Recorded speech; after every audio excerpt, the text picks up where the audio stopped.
കർണാടകയിലെ ചിക്കമംഗലൂരിൽ 1500 അടി താഴ്ചയിൽ കണ്ടെത്തിയ ശ്രീനന്ദയുടെ മൃതദേഹം പുറത്തെത്തിച്ചു. താലൂക്ക് ആശുപത്രിയിൽ അല്പസമയത്തിനകം പോസ്റ്റ്മോർട്ടം ആരംഭിക്കും.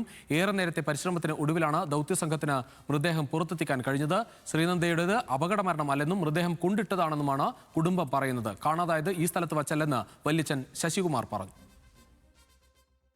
ഇത് കാൽവഴുതി വീണതാണ് എന്നുള്ള ഒരു പ്രാഥമികമായിട്ട് ഇത് അപകടമല്ല. ഇത് പിന്നെ സതീഷാണ് വിളിച്ചത്. സതീഷ് പറഞ്ഞാൽ ഒരുപാട് താഴ്ത്തൊന്നല്ല, കുറച്ച് മുകളിൽ തന്നെ നമ്മൾ ഇറങ്ങിപ്പോയി അത്ര ആ ഡിസ്റ്റൻസ് തന്നെ ഉള്ളൂ എന്ന് പറഞ്ഞു. അപ്പോൾ കഴിഞ്ഞ ദിവസം ഈ ഡ്രോൺ അടക്കം ഉപയോഗിച്ച് പരിശോധന നടത്തിയിട്ട് എന്തുകൊണ്ട് കണ്ടെത്താൻ വേണ്ടി സാധിച്ചില്ല? അത് തന്നെ ഇത് സപ്പോസ് സംശയം ഇത് ഏതോ അപകടം എന്തോ മനഃപൂർവ്വം ഇവിടെ കൊണ്ടുവന്നിട്ടായിരിക്കും. ഇന്നലെ രാത്രിയിൽ ദുരൂഹതയുണ്ട് അതിന്. കുടുംബത്തിനൊപ്പം വിനോദയാത്രയ്ക്ക് പോയ പാലക്കാട് സ്വദേശി ശ്രീനന്ദയെ 4 ദിവസം മുൻപാണ് കാണാതായത്.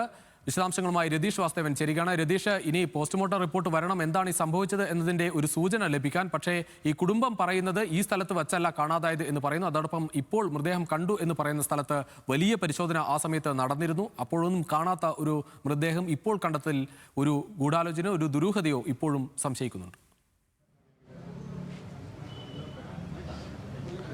രുചിഷ്, തീർച്ചയായും ബന്ധുക്കളുടെ ആശങ്ക, ആക്ഷേപം ഒക്കെ തന്നെ മുഖവിലേക്ക് എടുത്താൽ തന്നെ എന്തായാലും പോസ്റ്റ്മോർട്ടത്തിന് ശേഷം ഇത് സംബന്ധിച്ച ഒരു വ്യക്തമായ തീരുമാനം, ഒരു അന്തിമ തീരുമാനം പറയാൻ കഴിയുകയുള്ളൂ. എന്നാലും ഈ പോസ്റ്റ്മോർട്ടത്തിന് ഇപ്പം ശ്രീനന്ദയുടെ മൃതദേഹം ഞാൻ നിൽക്കുന്നത് ചിക്കമംഗളൂർ ജില്ലാ ആശുപത്രിയുടെ മോർച്ചറിക്ക് മുന്നിലാണ്. മൃതദേഹം പോസ്റ്റ്മോർട്ടത്തിന് കയറ്റിയിട്ടുണ്ട്. വളരെ പൊടുന്നതിന് തന്നെ നടപടികൾ പൂർത്തിയാക്കി മൃതദേഹം ബന്ധുക്കൾക്ക് വിട്ടുകൊടുക്കുക എന്ന് തന്നെയാണ് ജില്ലാ ഭരണകൂടവും ഒക്കെ തീരുമാനിച്ചിട്ടുള്ളത്. മാത്രമല്ല സ്ഥലം MLA ഉൾപ്പെടെ ഇവിടെ സ്ഥലത്തെത്തി. വളരെ സങ്കടകരമായ സാഹചര്യമാണ്. അങ്ങനെ ഒരു അപകടം പറ്റിയിൽ അദ്ദേഹം കുടുംബത്തോട് സങ്കടപ്പെട്ടു. അത് മാത്രമല്ല എല്ലാ നടപടികളും അടിയന്തരമായി പൂർത്തിയാക്കാനും മൃതദേഹം ബന്ധുക്കൾക്ക് വിട്ടുകൊടുക്കാനുള്ള ഒരു സാഹചര്യമുണ്ട്. അടിയന്തരമായി ബന്ധുക്കൾക്ക് വിട്ടുകൊടുക്കാനുള്ള നടപടിക്രമങ്ങൾ പൂർത്തീകരിക്കും. ആശുപത്രി അധികൃതർ ഉൾപ്പെടെ അതിനുവേണ്ടിയുള്ള നടപടിക്രമങ്ങളിലാണ്. വളരെ പൊടുന്നനെ തന്നെ ഈ കാര്യങ്ങൾ പൂർത്തിയാക്കി മൃതദേഹം നാട്ടിലേക്ക് ബന്ധുക്കൾക്ക് വിട്ടുകൊടുക്കാനുള്ള ഇടപെടലാണ് കർണാടകയിലെ പോലീസ് ഉദ്യോഗസ്ഥരും ആശുപത്രി അധികൃതരും ജില്ലാ ഭരണകൂടവും ഒക്കെ തന്നെയുള്ളത്. എന്തായാലും സങ്കടകരമായ മുഹൂർത്തങ്ങളാണ്. വളരെ ആഹ്ലാദവതിയായി ഈ വിനോദസഞ്ചാര കേന്ദ്രത്തിലേക്ക് എത്തിയ ശ്രീനന്ദ പക്ഷേ ഇന്ന് ഈ ബന്ധുക്കളോടൊപ്പം ഇല്ല എന്നതാണ് ഏറ്റവും വലിയ സങ്കടകരമായ കാര്യം. പക്ഷേ അപ്പോഴും ഈ സംശയം അവിടെയുണ്ട്. കാരണം എങ്ങനെയാണ് ഇത് സംഭവിച്ചത് എന്ന സംശയം ഇപ്പോഴും ആർക്കും അത് മനസ്സിലാകുന്നില്ല. കാരണം അവിടെ വലിയ പരിശോധന നടത്തിയിരുന്നു. 40 അംഗ സംഘത്തിനൊപ്പമാണ് ഈ കുട്ടി ഉണ്ടായിരുന്നത്.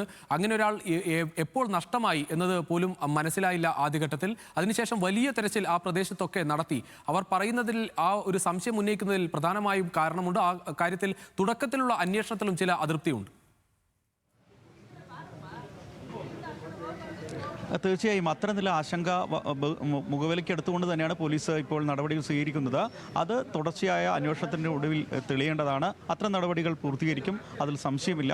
ആ ആശങ്ക, ബന്ധുക്കളുടെ ആശങ്ക മുഖവിലേക്ക് എടുത്തുകൊണ്ടുള്ള അന്വേഷണം നടത്തുമെന്ന് തന്നെയാണ് അവർ ഈ ഘട്ടത്തിൽ പറയുന്നത്. നേരത്തെ സൂചിപ്പിച്ച പോലെ ഈ നേരത്തെ പരിശോധന നടത്തിയപ്പോൾ ആ അപകടം സംഭവിച്ച ആ കുട്ടിയെ കാണാതായ ആ സമയം തന്നെ വലിയ തരത്തിൽ പ്രാദേശികമായി പോലീസ് ഉൾപ്പെടെയുള്ളവർ തെരച്ചിൽ നടത്തിയിരുന്നു. ആ സ്ഥലത്ത് കുട്ടിയെ പരിക്കുകളോടെ കാണാൻ കഴിഞ്ഞില്ല. അതിനുശേഷം ഇന്ന് രാവിലെ പൊടുന്നനെ ഈ പ്രദേശത്ത് പരിശോധന നടത്തിയ പ്രദേശത്ത് കുട്ടിയുടെ മൃതദേഹം കണ്ടതിലാണ് ഈ അസ്വാഭാവികതയും ആശങ്കയും ദുരൂഹതയും ഒക്കെ ബന്ധുക്കൾ ആരോപിക്കുന്നത്. അതുകൊണ്ട് തന്നെ അത്തരത്തിലൊരു ആശങ്കയ്ക്ക് അറുതി വരുത്തണമെങ്കിൽ സ്വാഭാവികമായി പോസ്റ്റ്മോർട്ടം നടക്കണം. എങ്ങനെയാണ് മരണം സംഭവിച്ചത് എന്നത് വ്യക്തമാകാതെ ഇത് സംബന്ധിച്ചൊരു അന്തിമ തീരുമാനത്തിലേക്ക് എത്താൻ കഴിയില്ല. എന്തായാലും വളരെ പൊടുന്നനെ, വളരെ പെട്ടെന്ന് തന്നെ അത്തരം കാര്യങ്ങൾ ക്രമീകരിക്കും. അതിനുള്ള നടപടികൾ പൂർത്തിയായിരിക്കുകയാണ്. ചിക്കമംഗളൂർ ജില്ലാ ആശുപത്രിയിൽ അതിൻ്റെ മോർച്ചറിയിൽ പോസ്റ്റ്മോർട്ടം നടപടികൾ ആരംഭിച്ചു കഴിഞ്ഞു. വളരെ പൊടുന്നനെ തന്നെ ശാസ്ത്രീയമായി തന്നെ അത് പരിശോധിക്കും. അത്തരത്തിലുള്ള ഗൗരവമായ അന്വേഷണവും ഇത് സംബന്ധിച്ച് ഉണ്ടാവുമെന്ന് MLA ഉൾപ്പെടെയുള്ളവർ ഇവിടെ എത്തി ബന്ധുക്കൾക്ക് ഉൾപ്പെടെ ഉറപ്പ് കൊടുത്തിട്ടുണ്ട്. അതിൻ്റെ നടപടിക്രമങ്ങൾ പൂർത്തീകരിക്കുകയാണ്. ബന്ധുക്കൾ ഉൾപ്പെടെ വലിയൊരു സംഘം ഇപ്പോഴും ചിക്കമംഗളൂരുണ്ട്. എന്തായാലും ദൗർഭാഗ്യകരമായ സംഭവം MLA ഉൾപ്പെടെയുള്ളവർ ആശുപത്രിയിലെത്തി അറിയിച്ചിട്ടുണ്ട്.